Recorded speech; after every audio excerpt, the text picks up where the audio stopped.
आज का एपिसोड अरमान के मेहर का वीडियो देखने से शुरू होता है।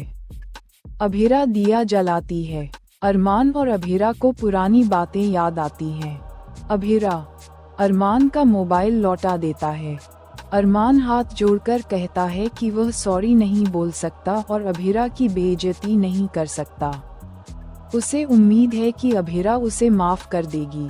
अरमान कहता है कि 8 साल हो गए हैं और वे नहीं बदले।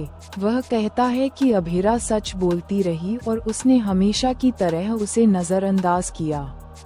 अरमान को अपनी अभीरा और मायरा की जिंदगी बर्बाद करने का पछतावा है। वह रजत के लिए इंसाफ की लड़ाई लड़ने का फैसला करता है। अरमान कहता है कि वह अपनी जिंदगी कभी ठीक नहीं कर सकता। उसे अभीरा के बजाय मेहर पर भरोसा करने का पछतावा है। अरमान सोचता है कि वह मेहर पर कैसे भरोसा कर सकता है, जो एक कातिल है। वह कहता है कि अपनी बेवकूफ़ी की वजह से वह अभीरा से अलग हो गया।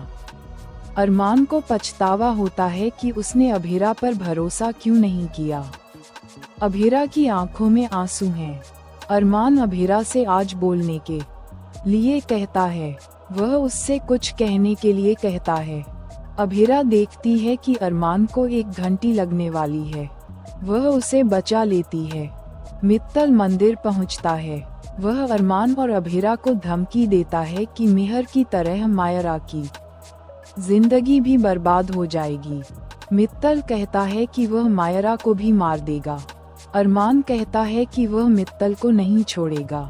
मित्तल अरमान को भड़काता है, कहता है कि वह मायरा को नहीं छोड़ेगा। अरमान मित्तल को मारता है। इंस्पेक्टर आता है। अभीरा अरमान से मित्तल को छोड़ने के लिए कहती है। मित्तल कहता है कि अगर पुलिस ने अरमान को मारने के लिए गिरफ्तार कर लिया होता तो मायरा का केस कमजोर हो जाता। अरमान अभीरा से पूछता है कि वह उसे अलग क्यों ले आए। अभीरा कहती है कि मित्तल उसके लिए जाल बिछा रहा था। अरमान कहता है कि मायरा का केस सेल्फ डिफेंस पर फोकस होना चाहिए। अभीरा कहती है कि वह सच के साथ केस लड़ेगी। अरमान और अभीरा आपस में बहस करते हैं। कावेरी अभीरा के बारे में चिंता करती है। मनोज और मनीषा कावेरी से पूछते हैं। मनीषा कहती है कि इतने समय बाद वे अभीरा के बारे में परेशान हैं। वह कहती है कि अभीरा मेहर का सच बता रही थी, फिर भी उन्होंने उसे नजरअंदाज कर दिया। विद्या अभी भी अभीरा के खिलाफ बोलती है। माधव कहता है कि जब अभीरा ने विद्या की मदद की तो वह एहसान फरामोश कैसे हो सकती है। विद्या माधव और कावेरी को इग्नोर करती है। वह चाहती है कि अरमान लड़े और मायरा का केस जीते। अरमान उन्हें बताता है कि अभीरा मायरा का केस लड़ रही है। विद्या फैसले के खिलाफ है। संजय कहता है कि सिर्फ सेल्फ डिफेंस वाला एंगल ही मायरा को बचा सकता है। अरमान कहता है कि अभीरा ईमानदारी से लड़ना चाहती है। संजय कहता है कि अभीरा बेवकूफ़ी कर रही है। तान्या सोचती है कि अगर कृष ने मायरा का एड्रेस मेहर को नहीं भेजा होता तो कुछ नहीं होता। वह सोचती है कि कृष पहले से ही गायब है। अभीरा मायरा के केस की स्टडी करती है। वह मुक्ति को इग्नोर करती है। मुक्ति अभीरा को खाना खिलाने की कोशिश करती है। अभीरा कहती है कि केस उसके लिए खाने से ज्यादा जरूरी है।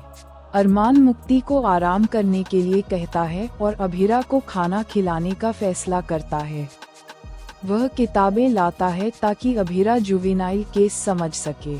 अभीरा अरमान से पूछती है कि जब वह उसके फैसले के खिलाफ है तो वह मदद क्यों कर रहा है। अरमान कहता है कि वे दोनों मायरा की बेल चाहते हैं, लेकिन उनके तरीके अलग हैं, इसलिए लड़ने का कोई मतलब नहीं है। वह अभीरा से कहता है कि वह केस को अपने तरीके से हैंडल करे और वह उसकी मदद करेगा। एपिसोड खत्म होता है। प्रीकैप। मायरा अभीरा का इंतजार करती है। वह अभीरा से कहती है कि उसे उस पर भरोसा है। अभीरा को चिंता होती है कि क्या वह फिर से मायरा का भरोसा खो देगी। अरमान अभीरा से कहता है कि एक माँ हार नहीं सकती। अभीरा मायरा का केस लड़ने के लिए तैयार होती है।